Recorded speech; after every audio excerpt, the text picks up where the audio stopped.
কত বললাম? কত বলেছি? 4 আনা। হযরত আবু বকর সিদ্দিক রাদিয়াল্লাহু তাআলা তিনি যে তার এই বান্দারা এই উম্মতের জন্য যে নেকি দান করে গেছেন কতটা?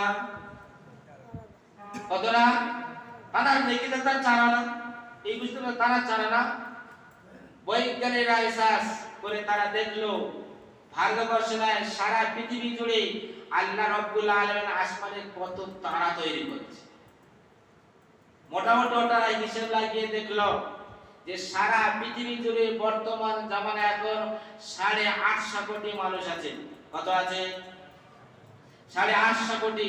এই 850 কোটি মানুষ যদি গুনতে যদি শুরু করে এদের 200 বছর লাগবে। 850 কোটি মানুষ যদি আসমানের যত তারা আছে যদি এরা গুনতে যদি থাকে 200 বছর লাগবে ওই তারাগুলো গণনা করে শেষ করতে। তাহলে হযরত ওমর তার 4 আনা দিয়ে গেছে উম্মতের জন্য। কত দিয়ে গেছে?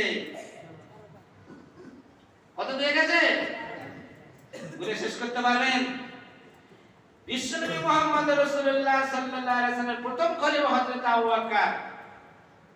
ওমর রাদিয়াল্লাহু তাআলা বলেছেন, হে আবু বকর, তোমার 3 দিনের রাতের ইবাদতটাকে আমার দাও, আমার পুরো জিন্দেগীর ইবাদতটা তোমাকে দিয়ে দেব। বলেছিলেন না বলেননি? হযরত ওমর বলেছিলেন, হে আবু বকর, তুমি বিশ্বনবী মুহাম্মদ রাসূলুল্লাহ সাল্লাল্লাহু আলাইহি ওয়াসাল্লামের সঙ্গে যে মক্কা থেকে যে মদিনাতে হিজরত করেছিলেন, যে 3 দিন যে আল্লাহ রাসূলের সঙ্গে যে ছিলেন, ওই 3 দিনের নেকি আমাকে দাও, আমার পুরো জিন্দেগীর নেকি আপনাকে দিয়ে দেব। হযরত আবু বকর বলেছেন, ওই 3 দিন আমি ফিস্ট করে গেছি, যদি আল্লাহ জান্নাত দেন 3 দিনের বদলে আমাকে জান্নাতে দেবে। তাহলে ওমর যে নেকি দিয়েছে যদি এই হিসাব যদি করা যায়, তাহলে ওমর আর আবু বকর মিলে আমাদের কত রাস্তা ক্লিয়ার করে গেছে। ইনশাআল্লাহ ইনশাআল্লাহ আমরা প্রত্যেককে জান্নাতে জরুরি লাগবে। সুবহানাল্লাহ।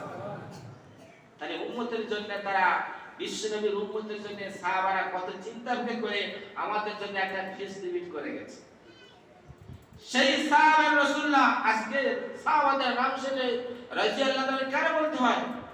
এখন আসহাবে সুফফা আমাদের জন্য কি করে গেছেন, আমাদের নেকি গেলে কত পাবো তাদের অংশ থেকে, সেই অংশ এখন আপনাদেরকে শোনালাম না।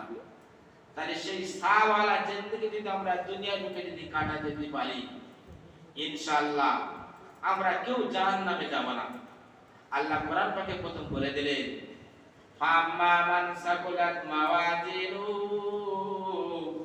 ফাহুয়া ফি ঈশাতির রাদিয়া। ও পৃথিবীর মানুষ শোনো, যখন তোমাদের নেকির বদলে যখন ওজন করা হবে, যখন তোমাদের নেকির পাল্লা যখন ভারী হয়ে যাবে, তোমরা ওদের আনন্দে আত্মহারা হয়ে হাসরের ময়দানে ঘুরে বেড়াবে। তোমাদের সেদিন কোনো চিন্তা ভাবনা আর থাকবে না। তোমরা সেদিন বিনা হিসাবে বিনা দ্বিধায় তোমরা জান্নাতে চলে যাবে। ওয়া আম্মা মান খাফফাত মাওয়াজিনুহু ফাউম্মুহু হাবিয়া। কিন্তু আমার ওই সমস্ত উম্মত উম্মতের যাদের নেকির পাল্লা হালকা হয়ে যাবে, তাদের ওই দিন জাহান্নামের আগুনে ফেলা হবে। জাহান্নামের নাম দেওয়া হলো হাবিয়া। সেই হাবিয়া জাহান্নামটা এমন হবে 24 ঘন্টা তার মধ্যে আগুনের শিখা চলছে। ওই আগুন পৃথিবীর আগুনের থেকে 70 গুণ তেজি হয়ে যাবে। আগুন থেকে প্রতিবার বাঁচবো ইনশাআল্লাহ। আল্লাহ পাক আমাদেরকে ঈমানদার ঘরে এমনি পাঠায়নি, আমরা বিনা কষ্ট ঈমানদারের ঘরে এসেছি। যদি কষ্ট করে ঈমানদারের ঘরে যদি আসতে হতো, তাহলে কিন্তু ঈমানের কি কদর, ঈমানের কি স্বাদ আমরা বুঝতে পারতাম। আজকে মুসলমানরা ঈমান থেকে দূরে সরে গেছে। এদেরকে ঈমানের কথা বললে কিন্তু শোনে না।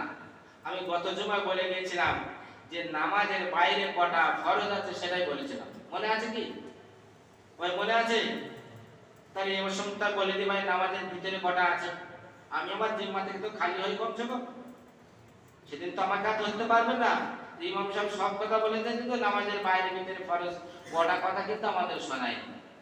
গত জুমায় আমি 7টা ফরজের কথা বলেছি। এ সপ্তাহ বলি নামাজের ভিতরে 6টা ফরজ আছে।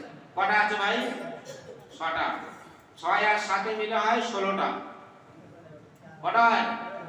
13টা। হিসাব আপনাদের ঠিক আছে।